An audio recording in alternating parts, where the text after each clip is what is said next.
பிள்ளையார்பட்டி ஸ்ரீ கற்பக பிள்ளையாரை வணங்குகிறேன். ஆதித்யாய சோமாய மங்களாய புதாயச குரு சுக்கிர சனி பெயர்ச்ச ராகுவே கேதுவே நமோ நமக. நமது வாழ்க வளமுடன் ஜோதிடம் யூடியூப் சேனல் நேயர்கள் அனைவருக்கும் உங்கள் அஸ்ட்ரோ TS மோகன் ராவின் அன்பான வணக்கம், வாழ்த்துக்கள். இப்போ நாம் இந்த மாதத்தில் என்ன பார்க்க போகிறோம்னா 2025 ஜனவரி மாத பலன்கள் பார்க்க போகிறோம். எப்பவும் போல தான் வழக்கம் போல் 12 ராசிக்கும் தனித்தனி வீடியோ வரும். அதுக்கு முன்னாடி இந்த மாதத்தில் கிரகங்கள் எங்கே இருக்குன்னு பார்ப்போம். ரிஷப வீட்டில் குரு பகவான் தன்னுடைய பயணத்தை நடத்தியிருக்காரு. கடக வீட்டில் செவ்வாய் பகவான் தன்னுடைய பயணத்தை நடத்தியிருக்காரு. கேது பகவான் கன்னி வீட்டில் தான் இருக்கார். சூரியனும் புதனும் இங்கே வந்துடுவாங்க, இங்கே வந்து தனுசு வீட்டுக்கு வந்துடுவாங்க.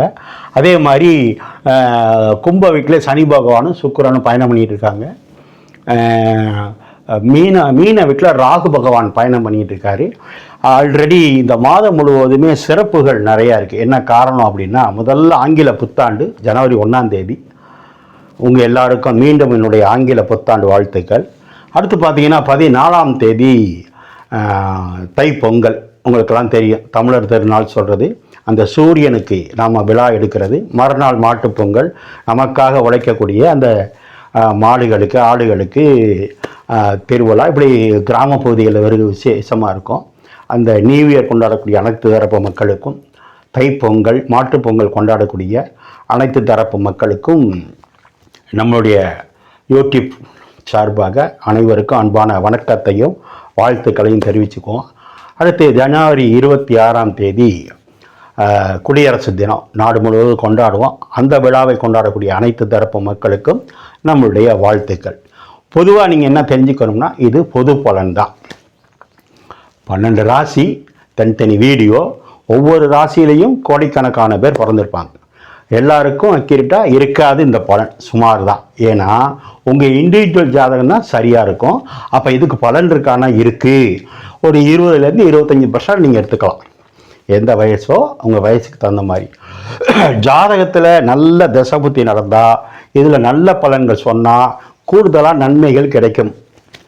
இதில் பாதகமாக இருந்து ஜாதகத்துலேயும் சாதகமாக இல்லைன்னா மைனஸ் அதிகமாக இருக்கும். இல்லை அதில் சாதகமாக இருந்து இதில் மைனஸாக இருந்தால் எல்லாம் கலந்துருக்கும். இதுதான் இந்த பலன்.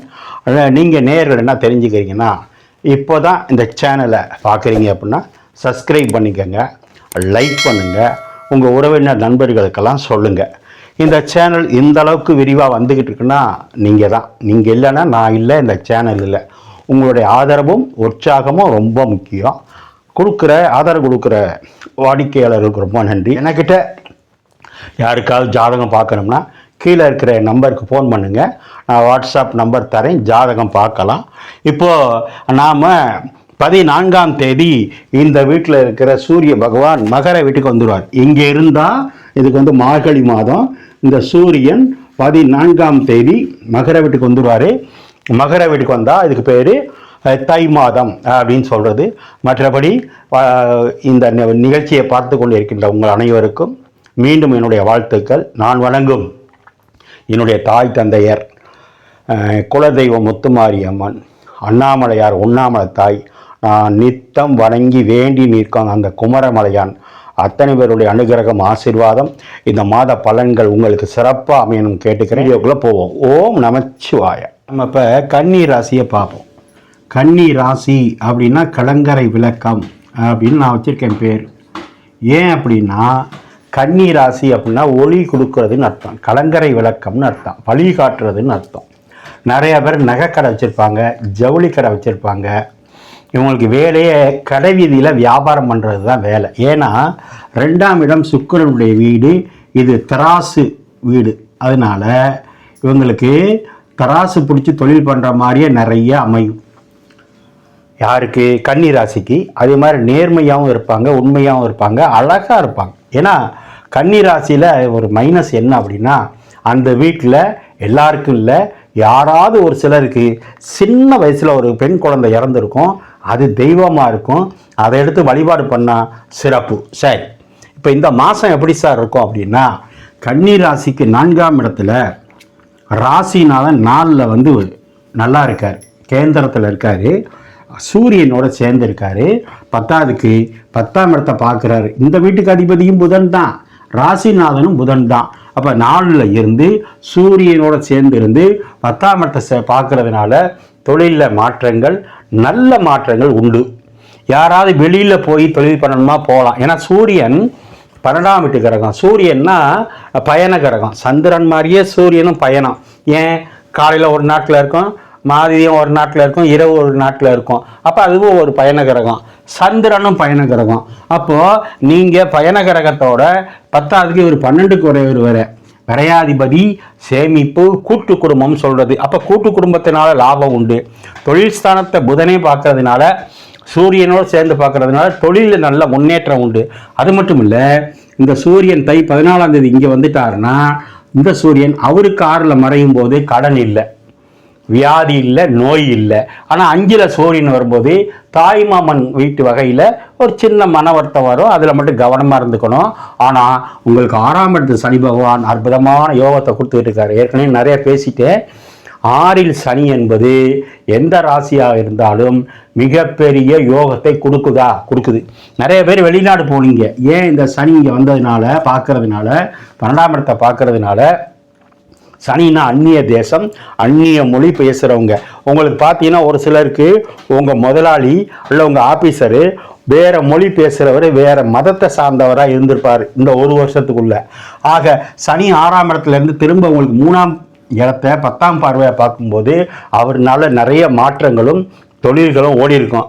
இந்த மாதம் கல்வியும் சிறப்பாக இருக்கும். சூரியன் 4லேருந்து 10ஆம் இடத்தை பார்க்குது.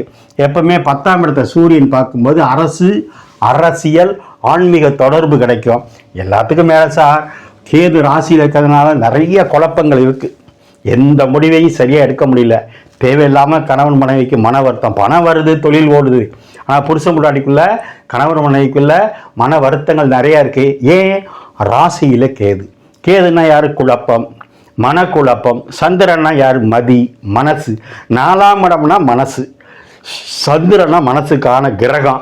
அப்போ கேது சேரும்போது குழப்பங்கள் இருக்கும், முடிவுகள் சரியாக இருக்க முடியாது. ஆனால் இந்த குரு பார்க்கறதுனால தீர்ப்பு சரியாக இருக்கும். குரு பார்வையில் ராசி இருக்குது, அதனால் பயப்பட வேண்டாம். திரும்ப இந்த குரு 3ஆம் இடத்தை பார்க்குறாரு, அது நல்லது. திரும்ப குரு உங்களுக்கு 5ஆம் இடத்தை, குலதெய்வத்தை, பூர்வீகத்தை, அதிர்ஷ்டத்தை குரு பார்க்கும்போது பணம் வந்துடும். சுக்கிரன் 6ல் இருக்கே சார் அப்படின்னா, சுக்கிரன் 6 மறைவு ஸ்தானம் கிடையாது. ஆனால் பாக்கியாதிபதி சுக்கிரன் அவர் 6ல் மறைஞ்சாலும் உங்களுக்கு 12ஆம் இடத்தை பார்க்கறதுனால கணவன் மனைவி பர்சனல் நல்லாயிருக்கும். சனின்னா இருட்டு, சுக்கிரன்னா காமம், காதல். அப்போ அது 12ல் இருக்கும்போது கணவன் மனைவி நைட் லைஃப் நல்லாயிருக்கும். ராகு ராசியில் இருக்கக்கூடாது. ஏன்னா 7ஆம் இடம், ராகு ராசியிலேருந்து 7ஆம் இடத்தை பார்க்குறாரு, ராசியை பார்க்குறாரு. கேது ஒரு 7ஆம் பார்வையாக பார்க்குறாரு. ஆனால் என்ன மைனஸ்னா, இந்த கேது 11ல் இருக்க செவ்வாயை பார்க்கறதுனால சகோதரன்ட்ட விட்டு கொடுக்கணும், மச்சினைங்கள்கிட்ட விட்டு கொடுத்து போகணும், இல்லைன்னா சண்டை வரும். செவ்வாயை கேது பார்க்கும்போது ஒரு சிலருக்கு சொத்தில் கொஞ்சம் பிரச்சனைகள் இருக்கும். அதில் வில்லங்கம் இல்லாமல் பார்த்துக்கணும். ஏன்னா செவ்வாய் மாறிடுவார் இன்னும் 1 மாதம் 1.5 மாதத்தில். அதில் கவனமாக இருக்கணும். கேது திரும்ப 3ஆம் இடத்தை பார்க்கும்போது உங்கள் தம்பி தங்கச்சிகளுக்கோ அல்ல உங்கள் மாமனாருக்கோ உங்களுக்கோ மன வருத்தம் வராமல் பார்த்துக்கணும். 6ல் சனி பகவான் இருக்கிறதுனால மாமனாருடைய சொத்தை அனுபவிக்கலாம், அதில் எந்த பாதிப்பும் இல்லை. ஆனால் இந்த ராகு 3ஆம் பார்வையை சூரியனை பார்க்கறதுனால 5ஆம் இடத்தை பார்க்குறது உங்கள் பிள்ளைங்களுடைய ஸ்கூல் இடம் மாற்றுற மாதிரி வரும். இல்லை நீங்கள் வேலை செய்கிற இடத்த ஒரு சேரத்துக்கு போடுறது, இடத்த மாற்றி போடுறது வரும். அதே மாதிரி இந்த ராகு 3ஆம் பார்வையை 9ஆம் இடத்தை பார்க்கறதுனால உங்கள் அப்பாவுக்கோ உங்களுக்கோ ஒரு இடமாற்றம் வரும். வேறு பெரிய பாதிப்புகள் இல்லை. பொதுவாக சொல்லணும்னா கன்னிராசிக்கு இந்த மாதம் சிறப்பாக இருக்குது. நீங்கள் வழிபட வேண்டியது மகாலட்சுமி வழிபாடு பண்ணுங்கள். திருமணத்துக்கும் இதுக்கும் சம்பந்தம் இல்லை. ராசியை குரு பார்த்துக்கிட்டு இருக்கு, 5ஆம் இடத்தை குரு பார்த்துக்கிட்டு இருக்கு. கல்யாணமாகும், குழந்தையும் பிறக்கும், ப்ரொமோஷன் கிடைக்கும், எல்லாம் கிடைக்கும். உங்கள் வயசுக்கு தகுந்த மாதிரி உங்கள் ஜாதகத்தில் நல்ல தேசபக்தி நடந்தால் இந்த மாதம் உண்மையிலேயே ஒரு நல்ல தகவல் வரும். அதுவும் அரசாங்கத்தினால் வரும். வந்தால் எனக்கு ஃபோன் பண்ணி சொல்லுங்கள். இந்த மாதம் கன்னி ராசிக்காரங்க 8ஆம் தேதி 9ஆம் தேதி சந்திராஷ்டமம் இருக்குது. அந்த நாட்களில் கவனமாக இருங்க. 2 வீலரில் போகிறவங்க, காரில் போகிறவங்க, பேங்க் வரவு சொல்ல டீலிங்கில் கவனமாக இருங்க. மகாலட்சுமி வழிபாடை பண்ணுங்க. குறிப்பாக 7ல் ராகு ராசியில் கேது இருக்கும்போது கணவன் மனைவி கணவன்கிட்ட விட்டு கொடுத்து போங்க. விவாதத்தை குறைச்சிக்குங்க. நீங்கள் கவர்மெண்ட்டில் வேலை பார்த்தா ஆஃபீஸருக்கும் தொழிலாளிக்கும் ஸ்டாஃபுக்கும் விட்டு கொடுத்து போங்க. அரசு துறையில் இருந்தால் கம்பெனிகளில் இருந்தால் முதலாளி தொழிலாளி விட்டு கொடுத்து போங்க. விட்டு கொடுத்து போனால் இந்த மாதம் வெகு சிறப்பு. ஓம் நமச்சிவாய.